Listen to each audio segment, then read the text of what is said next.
കുറേ വർഷങ്ങൾക്ക് ശേഷം കോഴിക്കോടിൽ വീണ്ടും എത്തി.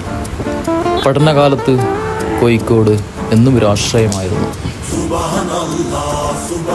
കോഴിക്കോട് വന്നിട്ട് ആദ്യം ചെയ്തത് ആലിക്കോയാക്കാനെ കാണുക എന്നതാണ്.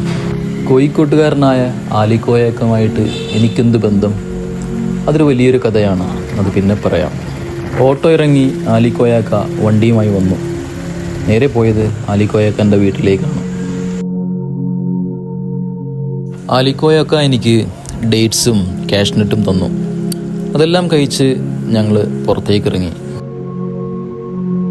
പണ്ട് ആലിക്കോയാക്ക ആടിനെ മേയിച്ചിരുന്ന പാടം എനിക്ക് കാണിച്ചു തന്നു. അവിടെ പാമ്പും കീരിയും ഉടുമ്പും എല്ലാം ഉണ്ടെന്ന് അദ്ദേഹം എന്നോട് പറഞ്ഞു. വീട്ടുമുറ്റത്തെ അടക്കാമരത്തിൽ നിന്നും 4 അടക്ക ഞാൻ എടുത്തു വെച്ചു. ദ്വീപിൽ കൊണ്ടുപോയി കുഴിച്ചിടാമല്ലോ. കുറേ നേരം കഴിഞ്ഞ് ഞങ്ങൾ അവിടെ നിന്ന് ഇറങ്ങി.